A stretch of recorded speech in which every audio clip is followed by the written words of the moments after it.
The other men called it a squirrel hole, said it looked like something a scared child would build, not a full-grown prospector. The tunnel's mouth was low to the ground, framed with pine boughs and half covered in snow before the storm even hit. No chimney, no smoke. Just a mound of white and green with a black hole barely wide enough to crawl into. Nobody gave it a second look. The man who built it, Thomas Gaines, had spent 4 winters up here already. He wasn't old, but the cold had aged him faster than time. Deep lines around the eyes, gray in the beard, a quiet way of moving that said he knew how quick the mountain could kill. He'd seen 3 men die on that slope. One had frozen to death less than 20 feet from his fire. Another collapsed in the snow with a broken leg and was buried overnight. A third just disappeared, likely walked out into a whiteout, thinking he could find the trail. Never came back. Thomas learned something from each of them. And what he learned, he built. A snow tunnel, not a cabin, not even a tent. He picked the north side of the ridge, which went against every man's instincts, but the wind came from the south. That meant the north side collected snow, banked high against the trees, already half-built by nature. He used a short-handled shovel to carve out a crawl space no higher than his shoulders, tapering back into the bank like a gopher hole. Then came the branches. Thick fir laid along the interior walls, pine needles on the floor. No room to stand, just enough room to survive. The others pitched canvas tents. Some brought knockdown cabins on sleds, the kind with iron stovepipes and enough space to sit upright and drink whiskey by firelight. They called out to him across campfires, always with that same crooked grin. "Digging a grave, Tom? Looks like a bear den. Hope you're ready to hibernate." He only nodded, said little, spoke less. By the time the jokes got old, the tunnel was already done. He tested it with a candle stub, checking how the smoke moved. Ran his fingers across the roof for melt lines. When he was sure, he laid in extra pine and pulled a canvas flap tight across the entrance, then banked snow over the top. It vanished into the white. That night, the wind came up. By morning, the canvas tents flapped like torn flags. Snow ripped sideways through the trees, stinging like buckshot. The trail down was already gone. The ridge was a ghost. Some men tried packing up. Others hunkered and cursed. Thomas? He didn't move. He was already inside, warm enough to keep fingers working, hidden enough to avoid collapse. The storm was just beginning. But for him, the countdown had already started. They'd said early winter was just a rumor. Some old trapper named Elijah had wandered through 3 weeks back, claiming he saw mountain birds flying low and squirrels nesting deep. "Storm's gonna come hungry," he'd muttered, tapping the side of his nose like it held some ancient barometer. Most of the prospectors laughed. Elijah was half blind, half drunk, and slept with a dead badger as a pillow. Who was going to take winter advice from him? Thomas did. He didn't say anything when Elijah spoke, but he listened, just like he listened when the river froze 3 nights in a row before the end of October, or when the deer vanished from the southern tree line a full month ahead of schedule. He watched, counted, felt it in his bones like old men feel war wounds before the weather shifts. That's why the tunnel was finished before the first snowflake touched canvas. That's why he'd stockpiled 3 weeks of food in a waxed canvas sack, wrapped his fire-starting kit in oilcloth, and slept with a hatchet under his bedroll. Because Thomas didn't gamble with mountain storms. He didn't need a second chance. On the second day, the ridge disappeared. It wasn't snowing anymore. It was falling hard, fast, sideways like the sky itself had turned to powder. The kind of storm that fills your ears and eyes and mouth before you realize you're even outside. Visibility dropped to nothing. Trees vanished 20 feet ahead. Boots froze stiff. Canvas tents hissed under the weight, the poles groaning like dying animals. Some of the men tried to dig trenches, desperate for shelter. A few packed up and stumbled into the white. None returned. Thomas lay still. Inside the tunnel, breath fogged the roof inches above his face. He had to keep his exhale shallow to prevent melt. Every 6 hours, he cracked the vent pipe, made from hollowed willow reed, and listened for airflow. If the smoke didn't pull, he knew it was blocked. If it flowed too fast, the seal was compromised. He slept in layers, Wool, wrapped in fur, wrapped in burlap, moved little, spoke nothing. 12 notches had been carved into the wall before the storm began, one for each night he expected to survive. He scratched the first one just after sunset. The flint struck, a small flame, licked against pine shavings in a steel cup. He boiled snow slowly, one sip at a time, then doused the ember and closed his eyes. Outside, the mountain screamed. He heard a shout once, someone calling a name. Then silence. The wind chewed through trees like a saw blade.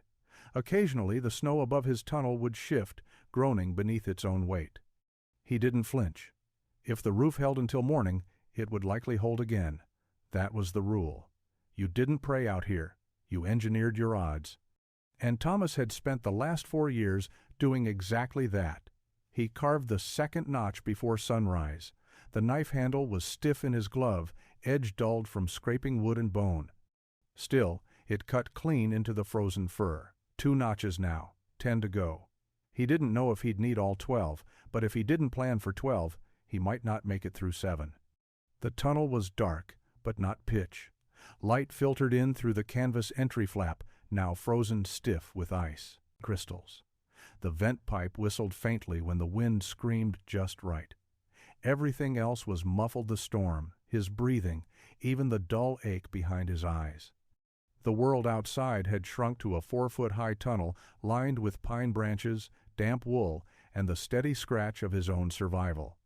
He started inventory again, more from instinct than necessity. 1 pouch of jerky, 2 waxed cloth rolls of dry biscuits, tin cup, steel striker, pine resin fire paste in a corked jar. His water was snow-boiled slowly over the oil lamp, which he only used in 20-minute intervals to conserve oil and prevent melt. The fire pit, carved shallow and lined with river stones, was warm enough to heat his cup, but never enough to give off smoke. He burned slivers of bark and pine curls, lighting with a single spark and feeding only what was needed.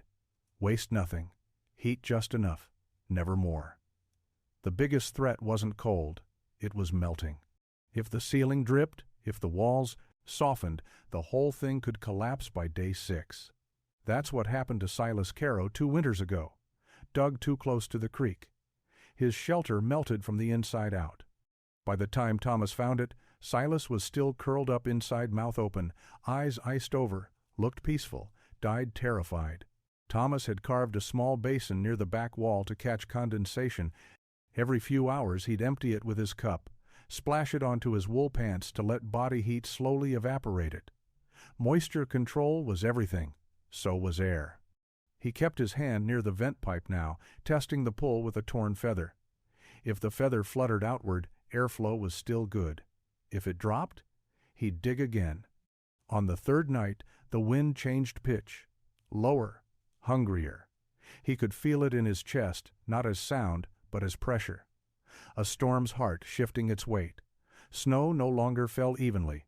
It packed hard now, heavy and tight, pressing inward on the roof like a hand trying to seal a michaud coffin. He laid his hatchet at his side and tightened his scarf, just in case.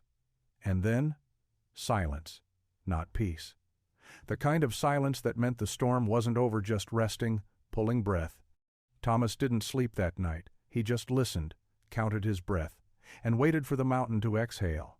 By the 4th night, the storm had become a memory pressing down from above. Not in sound, but in weight. The air inside the tunnel had thickened, still breathable but stale, like the air in a cellar that hadn't seen daylight in years. Thomas cut the 4th notch into the wall and ran his glove along the ceiling. No give, still holding. But he felt the pressure, not just from the snow, from the silence. The wind had stopped sometime in the night, and with it went the mountain's voice. No groan of shifting ice, no moan through the pines, just the close hum of his own thoughts. He'd spent enough time in the high country to know this part of the storm was the most dangerous, not when it raged, but when it waited. It gave him too much time to remember. The last time he'd heard this kind of silence, it had been winter 2 years back, deep in the Bitterroots. He and a young man named Cal Dorsey had built a crude log lean-to just off a frozen creek. Cal was green but full of heart. Wanted to prove himself. He lit fires too big, cut corners on insulation, didn't sleep with his boots. On the 6th night, the storm came. Thomas woke to Cal, kicking and gasping, frostbite already crawling up his legs. They spent 3 days holed up, Thomas forcing whiskey into him, packing his feet in snow to keep the tissue from rotting. Didn't matter. By the time the weather broke, Cal was unconscious. Thomas dragged him 5 miles to the trapper's trailhead. He never saw him again. Just got a letter in the spring from Cal's sister. Said the boy's feet had been amputated. Said he didn't talk much anymore. Just stared out windows. That letter lived folded in the letter, back of Thomas's coat now. Water-stained, illegible in places. But he didn't need to read it. He knew every word. He'd promised himself never again. That was why the tunnel was deeper this year. Why the vent system had 2 exits, one carved higher into the bank in case the lower one failed. Why the food was buried in separate wax-lined pockets in case mice chewed through one. Why he hadn't even told the others where it was not exactly. The more they knew, the more chance they'd laugh, and the more he might second-guess. Above him, 6 feet of snow rested like judgment. He didn't know what was left up there, if any of them were alive. The Delaney group, the trader with the tin stove, the 2 boys from Illinois who couldn't stop arguing about who'd found more color. The storm had covered everything, leveled it, erased the trail, erased the campfires, erased the voices. He thought he heard something once like footsteps crunching overhead, but it might have been snow, settling. Might have been a memory, might have been nothing at all. By the 5th night, breath became something to measure. Every exhale felt warmer, heavier, like it might linger too long. The air had changed not just in smell, but in weight. Thomas lit a pine shaving and held it up to the ceiling. The smoke drifted sideways, not up. That was wrong. The vent was freezing shut. He didn't panic, not outwardly. Just set the flame down and reached for the carved willow pipe above his shoulder. When he tapped it, there was no echo. He pushed a branch through, resistance. The kind that says, snow's not just packed, it's layered with ice. He pulled the pipe free and worked it like a drill, sweat forming under his collar despite the cold. After 20 minutes, he broke through. A small crack of air whistled down the reed like a ghost breathing in reverse. The tunnel sighed. So did he. He didn't sleep that night, not because of fear, but because the warmth was winning. Too much body heat. Too little airflow. And the pine walls had started sweating, slow beads trickling down like tears. If the temperature rose too fast inside, the tunnel would collapse in its sleep. Thomas opened the flap for 5 minutes, letting in a blast of night air so cold it burned the tips of his fingers. He forced himself to hold it open longer than comfort allowed. Then he resealed it, tighter this time, reinforcing with ice packed along the seams. He whispered to the walls like they were a mule on a steep trail, "Steady now, easy, hold." His fire was cut down to embers, a single flame, sometimes none. He wrapped his legs in extra burlap and took to warming his hands between his knees. Meals shrank, half a biscuit, a mouthful of snow, 1 strip of jerky softened between his teeth like leather. Hunger crept in, but he welcomed it. Hunger meant the body still had enough to burn. On the 6th morning, he made a mistake. He lit the lamp for too long, just 10 minutes, but that was all it took. Heat rose, condensed on the roof, and a droplet fell onto the nape of his neck. It startled him, like a tap from a dead man's hand. When he touched the ceiling, it gave slightly beneath his fingers, not a collapse, but a warning. He took the blade of his knife and pressed a new mark into the wall, not a notch this time, a reminder. No comfort without risk. Outside, the silence held, but inside, the tunnel had begun to feel alive. It creaked, shifted, groaned when he moved wrong. By now he wasn't just surviving inside it. He was living with it. By the 6th night, the tunnel had begun whispering. It started with a pop, then a long, low groan that came from behind his head, like something breathing just under the snow. The kind of sound you can't trace, not quite in front of you, not quite behind, just there, waiting. Thomas froze, didn't even blink. The mountain was shifting again. He pressed his ear to the pine branch wall. Silence. Then another groan. Heavier this time, like the weight above had shifted just enough to lean. Not collapse. Not yet. but the kind of shift that made a man aware of every inch of snow packed above his chest, his legs, his lungs. He exhaled slowly, counting the seconds it took his breath to reach the roof and vanish. The candle stub flickered and died on its own. No wind, just exhaustion. He didn't relight it. Sleep wouldn't come. Instead, thoughts did, strange ones. He saw his father's face, a memory from Kentucky, splitting logs in autumn. Saw the white scar on his mother's hand, where she burned herself lifting cornbread from a cast-iron pan. Heard a dog barking from a farm that hadn't existed in 20 years. He wasn't dreaming. He was remembering too vividly, like the cold had stripped away the present and made room for ghosts. That's when the walls started to talk. A soft creak from the entryway. A shift by the vent pipe. Then the faintest brush, like fingers running across the pine just inches from his face. He held his breath, waited, nothing. But the sound came again, this time from behind.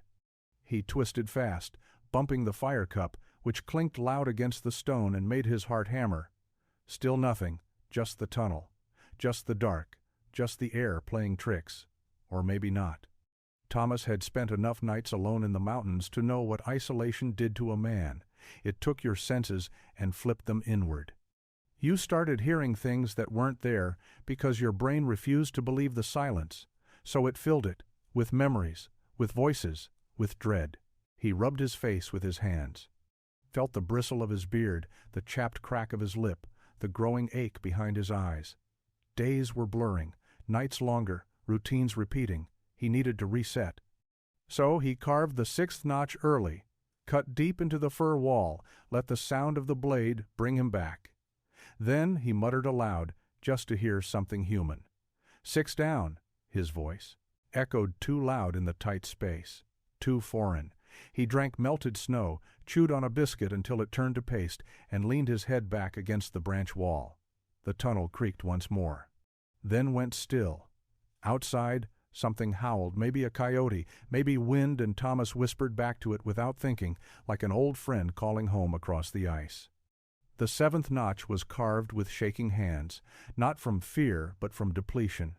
His fingers had stiffened overnight, and the thin leather gloves he wore had crusted in spots where snowmelt had frozen. It took twice the effort to grip the knife. He didn't bother cutting the notch clean, just marked it, rough, crooked, like the night. He hadn't slept much. Dreams came in flashes, faces of men long dead, a fire that wouldn't catch, a shovel blade cracking ice, and blood welling up beneath it. Then the sound, a scratching. At first he thought it was inside his head, a leftover echo from a memory, but then it came again, sharp, deliberate, right above the vent pipe. He froze. Not the wind this time, it was too precise, too rhythmic, a claw maybe, not frantic, but curious. He crawled toward the sound, moving slow as if his bones had turned to gravel. The vent opening was still intact, no collapse, but something was up there, testing. Then it let out a growl, low, raspy, feline, lynx. He knew the sound from his trapping years, bigger than a bobcat, smaller than a cougar, fast, bold, and clever. They didn't hunt men, but they were drawn to blood and warmth and movement, and they were territorial when hungry. Thomas didn't move. The pipe was too narrow for entry, and he'd packed a ring of spruce sap around the edge. The smell usually kept things away. But the lynx was desperate. It scratched again, this time harder. His hand found the revolver beside his bedroll. Only 3 bullets. Flint was safer, quieter. But this? This was survival. He didn't fire, not yet. He let the gun rest in his palm and waited. Eventually, the scratching stopped. Minutes passed. Then the snow crunched above, like paws shifting weight, testing another angle. A long moment later, silence returned. He exhaled through his teeth. His hands were steady again. The threat had passed, but something lingered in the air, a wildness. A reminder that while the cold could kill you slow, the beasts out here weren't as patient. He pulled the vent pipe out fully and cleaned it with a stick wrapped in cloth. Ash and moisture had built up in the narrow channel. Could have choked the airflow, could have suffocated him in his sleep. The lynx might have saved his life. in its own way. Later, with the pipe reseated and the flap reinforced, he sat cross-legged in the dim, unfolded the old letter from his coat pocket. The one from Cal's sister. Read it again, even though the ink was faded. "Thank you for trying." He closed his eyes, saw her face, or imagined it. He couldn't remember anymore. He whispered something that wasn't quite a prayer, then curled up with the revolver close and a small knot of pine lit just long enough to chase the shadow from the ceiling. The lynx didn't come back, but now the mountain knew he was still alive. The wind died sometime after midnight, not gradually. It stopped like a breath held too long, no whisper through the trees, no moan through the vent pipe. Just stillness pure and hollow, the kind that didn't comfort but warned. Thomas woke instantly. He sat up slow, every joint aching like he'd aged 20 years in his sleep. The roof above him no longer creaked, the branches didn't shift, even the air felt wrong, thick and unmoving, like the world had decided to stop turning. He listened. Nothing. And that terrified him more than the storm ever had. The cold that follows a blizzard is a different kind of beast. It doesn't howl or announce itself. It just seeps into bone, into thought. It finds every weakness and turns it brittle. Thomas lit the tiniest flame and watched how it behaved. No flicker, no pull. The air was still, too still. He scratched the 8th notch into the wall and took stock again. Food down to 2 hard biscuits, 1 curl of jerky, and half a tin of coffee grounds he'd been chewing like tobacco. His snowmelt was nearly gone. Ice had begun forming on the inside of the fire cup. That wasn't supposed to happen, not this fast. He'd need to start eating snow directly. He unwrapped a cloth pouch of pine ash, mixed it with melted flakes in the cup to keep his stomach from turning. A trick an old Crow elder had once shown him: ash to bind the gut, prevent cramps when all you had was frozen water. The drink was bitter and gray, but it kept him upright. He spent the rest of the morning inspecting the walls, testing the roof with his knuckles. The weight was immense, too much to guess. But the tunnel was holding just barely. Some drip spots had refrozen into icicles along to which the vent seam. He snapped one off and sucked it until it vanished. The silence made his thoughts loud. He remembered Missouri, his daughter's hair before it turned black, the night she cried when he left for the last time. He remembered the promise he broke, the letter he never wrote, the sound her small feet made on the wooden porch when she ran to him the year before the war. He closed his eyes. The tunnel breathed, not with air but memory, pressure, time, all closing in. That afternoon, a crack formed above the vent pipe, small, almost nothing. But Thomas noticed. He packed snow tighter, reinforced the edge with a strip of birch bark soaked in cold water. It froze in minutes, sealing like glass. He took his knife, turned it sideways, and tapped the tunnel ceiling. A dull echo, still strong. For now. He added a layer of pine to the floor, curled tight into it, said nothing. Wrote no words, dreamed of coffee, of eggs, of sunlight. Outside, the snow had settled, but the cold had only just begun, and still he stayed. The 9th notch felt heavier than the blade that carved it. Thomas stared at it for a long while after, not because he doubted the count, but because it meant 3 more nights. 3 more with nothing left but pine smoke, bone-deep cold, and the soft, constant threat of collapse pressing in from every side. He was almost out of food. The last biscuit had been rationed in quarters. The final strip of jerky had the texture of bark and tasted like salt and regret. His stomach had stopped growling. That was the worst sign. Hunger with no protest meant the body had begun to fold inward, and still no sound from the outside world. No voices, no cracking branches, no life. Just the creak of the tunnel, the stale air, and the scraping whisper of his own thoughts. He knew what came next if he stayed. The melt would start, slow, internal first. The pine walls would weep. Then the ceiling would drop an inch, then 2, and then the entire roof could shift and fold in on itself like a trapdoor to the underworld. And if that didn't kill him, the silence would. So Thomas made a decision. He would dig, not to escape completely, not yet, but to find out where he was, how deep. How close to light, whether the sky still existed. He unrolled the short-handled shovel from its cloth sleeve. The handle had cracked during the second storm, but he'd mended it with rawhide and frozen pitch. Good enough for one more push. He started from the entryway, now frozen shut. Every inch forward felt like tunneling through stone. The snow was no longer powder, it was layers of compressed ice and windpack, dense as earth. He chipped and clawed, rotated his body like a worm through earth, clearing the channel a foot at a time. Every 6 inches, he paused to breathe.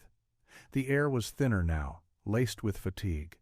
Somewhere in the back of his mind, he remembered a story from an old Dakota man about a buffalo that buried itself in snow and died just inches from the surface, never knowing salvation was a hoof kick away. That image haunted every swing. He kept digging, 1 hour, then 2, then the shovel cracked again, this time for good. So he used his hands. Raw gloves, frozen fingertips, breath coming fast. Then resistance, ice giving way to powder, powder to frost, frost to light. Not sunlight, not yet. But brightness, a pale gray smear above, like the belly of the sky peeking through a cracked door. He cried, didn't mean to, just happened. Warm tears froze before they reached his jaw. He widened the hole, shaped it with cupped palms, then collapsed backward into the tunnel. Air poured in. Cold, yes, but clean, moving, alive. He didn't leave the tunnel that night, but he slept facing the light, one arm outstretched toward it, like a man who'd been buried and was finally starting to believe in rescue again. The 12th notch was never carved. Thomas stood at the edge of his tunnel with the knife in hand and stared at the wall, the final space he'd left for it. But something about making that last mark felt wrong, like it would trap the story inside, keep him underground forever. So instead, he dropped the knife and crawled forward, hand over fist, up through the tunnel's escape chute. Snow flaked into his collar, his breath turned to clouds. The light above had changed from gray to silver, dawn. He broke through fully just after sunrise. His head surfaced first, like a swimmer emerging from black water. The cold kissed his forehead, and for a moment he thought he might weep again, but his body had no water left. Only salt crusted around his eyes and lips. He pulled himself free, inch by inch, and collapsed into the snow. It was not the same mountain he had entered. The trees were silent. The camp was gone. No canvas, no fires, no laughter. Just lumps where tents had once been. Some flattened completely, others half buried. The trail was erased. No footprints, no smoke, just white. He stood, slowly, legs like wood, bones reluctant. The ridge stretched in all directions, wide and quiet. He turned in a slow circle, trying to spot movement, anything that might suggest the others had made it. But nothing stirred, not even birds. He staggered toward what had once been the Delaney camp. The stovepipe poked from the snow like a broken finger. One boot stuck out of a drift, toes pointed toward the sky. He didn't dig, not yet. Just stood there, mouthing a name he couldn't quite finish. He spent the morning checking what remained. A tin cup here, a cracked sled runner there, a scarf frozen stiff to a tree, ghosts, all of it. But his tunnel, his absurd little snow tunnel, still stood. Nearly invisible but intact. When he looked back at it from 50 yards away, he could barely spot the entrance. It looked like the side of the mountain itself. He smiled, or tried to.